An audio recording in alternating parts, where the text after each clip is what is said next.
Hello students, welcome back to my channel study point. तो आज का हमारा टॉपिक है मैडॉक्स रॉड टेस्ट। हम स्क्विंट पढ़ रहे थे जिसमें हमने कवर अनकवर टेस्ट पढ़ लिया था। लास्ट लेक्चर में हमने प्रिज्म कवर टेस्ट पढ़ा था। इसी सीरीज़ में आज मैडॉक्स रॉड टेस्ट पढ़ेंगे। ये जो आप स्लाइड में इंस्ट्रूमेंट देख रहे हैं ये मैडॉक्स रॉड है। Maddox rod is a handheld instrument composed with red parallel plano-convex slender lenses about 3 mm in diameter। इस पिक्चर में देखें आपको लेंसेज की ये जो सीरीज़ दिख रही है ये कॉन्वेक्स सिलेंडर लेंसेज होती हैं जिनका डायमीटर 3 mm होता है, ठीक है। Which refracts light rays so that a point source of light is seen as a line or streak of light। इसकी ऑप्टिकल प्रॉपर्टीज़ होती हैं जिसकी वजह से अगर कोई पॉइंट सोर्स है तो वो हमें लाइन के जैसे या स्ट्रीक ऑफ लाइट दिखेगा। नेक्स्ट स्लाइड में देखें, इक्विपमेंट रिक्वायर्ड इन टेस्टिंग। कौन कौन से इक्विपमेंट हमें चाहिए होते हैं टेस्टिंग के दौरान वो देखते हैं। A Maddox rod, small fixation light, torch light हम इसमें यूज़ कर सकते हैं, अ मैडॉक्स टेंजेंट स्केल और prism to assess the degree of deviation. Maddox tangent scale क्या होता है, इसमें नंबरिंग सिस्टम होती है जिससे जो आई डेविएट हो रही है वो कितने डिग्री हो रही है इस चीज़ को मेज़र करा जा सकता है। अगर मैडॉक्स टेंजेंट स्केल नहीं है तो प्रिज्म की हेल्प से भी क्या है डिग्री ऑफ डेविएशन हम पता कर सकते हैं। जैसे हमने प्रिज्म कवर टेस्ट जो पढ़ा था वही सेम टेस्ट हमें मैडॉक्स रॉड के साथ परफॉर्म करना है। प्रिज्म्स कौन से चाहिए होंगे, base in, base out, base up, base down और ट्रायल फ्रेम जिसमें मैडॉक्स रॉड को होल्ड करवाया जाता है। ये जो प्रिज्म्स हैं base in, base out, base up और बेस डाउन, ये डेविएशन जो होता है उसके अकॉर्डिंग लगाए जाते हैं। ये हम लास्ट वीडियो में पढ़ चुके हैं। आगे देखते हैं procedure. The method of assessing near and distance fixation is similar. ये इम्पॉर्टेंट नोट है, हमें ध्यान रखना है कि नियर और डिस्टेंस के लिए जो टेस्ट होगा, जो मेथड होगा वो सेम रहेगा। फर्स्ट पॉइंट है, when performing the clinical test the room light should be dimmed and only one light should be visible.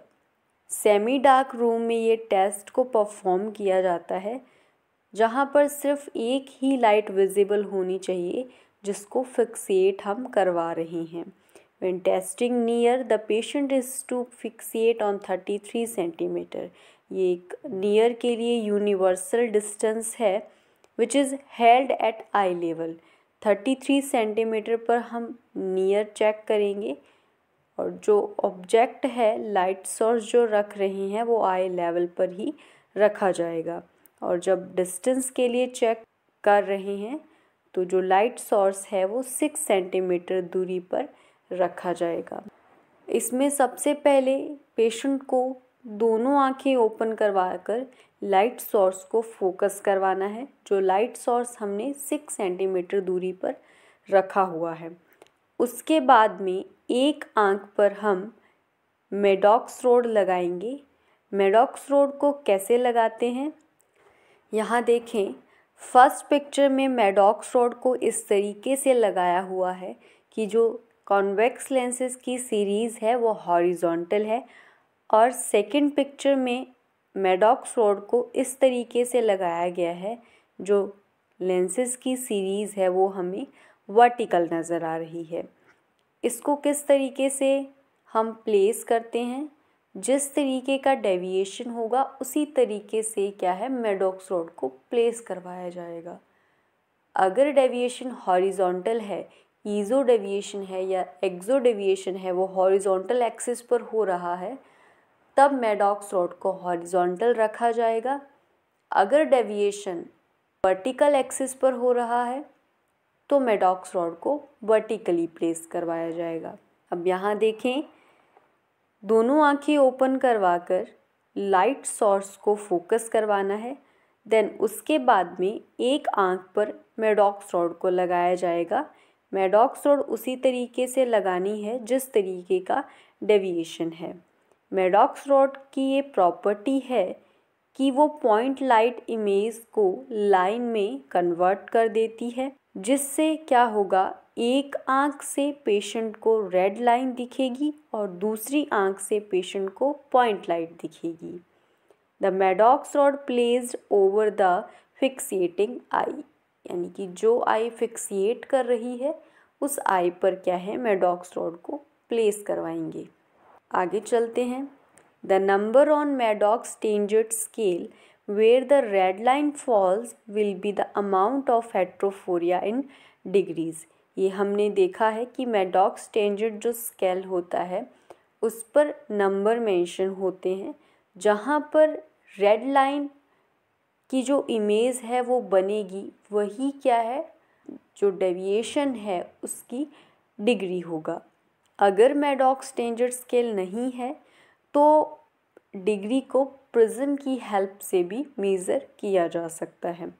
हमने प्रिज्म कवर बार टेस्ट पढ़ा है, जिसमें हम लो पावर से हाई पावर तक प्रिज्म जो है आई के आगे रखते हैं और हमें प्रिज्म की जो स्ट्रेंथ है तब तक बढ़ानी है जब तक पॉइंट लाइट और रेड लाइट एक दूसरे को सुपर इम्पोज नहीं कर जाएं। माना हमने 5 प्रिज्म डायोप्टर यूज़ किया, लेकिन रेड लाइट और वाइट जो लाइट है वो दोनों सुपर इम्पोज नहीं हुई। 10 प्रिज्म डायोप्टर लगाने के बाद में थोड़ा पास में आई। 15 प्रिज्म डायोप्टर लगाने के बाद में हमने देखा कि दोनों इमेज क्या है, सुपर इम्पोज कर गई हैं। तो जो 15 प्रिज्म डायोप्टर है वही हमारे डेविएशन की डिग्री होगा। और प्रिज्म किस तरीके से लगाए जाते हैं, डेविएशन के अकॉर्डिंग ही प्रिज्म को लगाया जाता है। अगर इज़ोफोरिया है तो बेस आउट प्रिज्म यूज़ किया जाएगा, अगर एक्सोफोरिया है तो बेस इन प्रिज्म यूज़ किया जाएगा। आगे पढ़ते हैं। नोट है, due to this similar image of the two eyes fusion is broken and heterophoria becomes manifest. हमें पता है हेट्रोफोरिया लेटेंट स्क्विंट है, जो छुपा हुआ स्क्विंट है।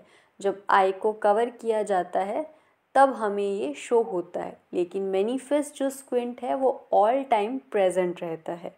अब एक आंख पर मेडॉक्स रॉड को रखा हुआ है, दूसरी आंख पॉइंट लाइट जो है उसको फोकस कर रही है, तो दोनों आंखों से अलग अलग इमेजेस बनने की वजह से फ्यूज़न जो मैकेनिज़्म है वो ब्रोक हो जाता है, जिस वजह से हेट्रोफोरिया जो है वो हमें नज़र आने लगता है। आगे पढ़ते हैं। To measure horizontal deviation, the Maddox rod is placed in front of the right eye with the horizontal cylinder. Horizontal deviation को मेज़र करने के लिए मेडॉक्स रॉड को हॉरिजॉन्टल प्लेस करवाया जाएगा। हमने यहाँ पे राइट आई पे हॉरिजॉन्टल मेडॉक्स रॉड को प्लेस किया है, जिससे जो लाइन बनेगी रेड वो वर्टिकल नज़र आएगी। The patient is then asked whether the white light is superimposed on the red line or if it is to the left or right of the red line. आगे देखते हैं। अगर patient को red line जो है वो right में नज़र आ रही है, वाइट लाइट लेफ्ट में नज़र आ रही है, तो पेशेंट ईज़ोट्रोपिया या ईज़ोफोरिया की कंडीशन में है, जिससे हम बेस आउट प्रिज्म की सहायता से मेज़र कर सकते हैं। If the patient saw a red line to the left and white light to the right, they are said to have exotropia or exophoria. Crossed diplopia भी इसी कंडीशन में होता है, in which base and prism of increasing strength are used until the lines are superimposed. जब दोनों images super impose कर जाएंगी वो हमारा डेविएशन का डिग्री होगा। आगे पढ़ते हैं। Method for measuring vertical deviation. अब मेडॉक्स रॉड को राइट आई पर वर्टिकली प्लेस कराना है, जिससे जो रेड लाइन है वो हमें हॉरिजॉन्टल नज़र आएगी। The patient is then asked whether the white light is superimposed on the red line or if it appears above or below the red line. अगर लाइन जो है वो लाइट से नीचे नज़र आती है तो पेशेंट जो है वो हाइपर डेविएशन में होगा, जिसे हम बेस डाउन प्रिज्म से करेक्ट कर सकते हैं। अगर लाइन ऊपर नज़र आ रही है लाइट से तो पेशेंट हाइपोडेविएशन की कंडीशन में है, जिससे बेस अप प्रिज्म की सहायता से मेज़र किया जा सकता है। If the white light is superimposed on the red line, there are no vertical deviations present. ये कंडीशन ऑर्थोफोरिया की कंडीशन होती है। यहाँ देखें, राइट आई को कवर किया हुआ है मेडॉक्स रॉड से। मेडॉक्स रॉड हॉरिजॉन्टल प्लेस है। लेफ्ट आई ओपन है जो फिक्सिएट कर रही है। अब यहाँ देखें, फर्स्ट जो कंडीशन है रेड लाइट और पॉइंट लाइट जो है वो एक दूसरे को सुपर इम्पोज कर रहे हैं। इट मीन्स ये ऑर्थोफोरिया की कंडीशन है। सेकंड में देखें, रेड लाइट राइट में नज़र आ रही है, ये एक्सोफोरिया की कंडीशन है। लास्ट कंडीशन ईजोफोरिया की कंडीशंस है। आगे देखें, सेकंड पिक्चर में मेडॉक्स रॉड को राइट आई पर वर्टिकल प्लेस करा हुआ है, जिसमें फर्स्ट कंडीशन ऑर्थोफोरिया की है, सेकंड कंडीशन हाइपोफोरिया की है एंड थर्ड कंडीशन हाइपरफोरिया की है। इसमें प्रिज्म जो लगाया जाएगा वो लेफ़्ट आई पे लगाया जाएगा इंक्रीजिंग स्ट्रेंथ में। जहाँ पर दोनों इमेजेस सुपर इम्पोज कर जाती हैं वो हमारा डेविएशन मेजर हो जाता है। एडवांटेज और डिसएडवांटेज देख लेते हैं।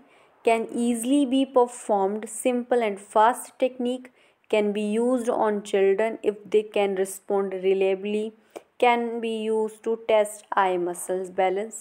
डिसएडवांटेज हैं, कोई भी अगर सेंसरी अनोमलीज प्रेजेंट है, सुनने में प्रॉब्लम है, देखने में प्रॉब्लम है, तो इस चीज़ को परफॉर्म नहीं कर सकते हैं। पेशेंट अगर सप्रेशन की कंडीशन में है, they are unable to see the light, तो भी ये टेस्ट परफॉर्म नहीं किया जा सकता है। एबनॉर्मल रेटिनल कॉरेस्पॉन्डेंस में भी टेस्ट को परफॉर्म नहीं कर सकते हैं। Cannot differentiate between tropias and phorias. Manifest और लेंडेड स्क्विंट में डिफ्रेंशिएट इससे नहीं किया जा सकता है and it is a subjective test, यानी कि पेशेंट की हेल्प से हमें ये टेस्ट करना होगा। आई होप स्टूडेंट्स ये लेक्चर आपको समझ में आया होगा।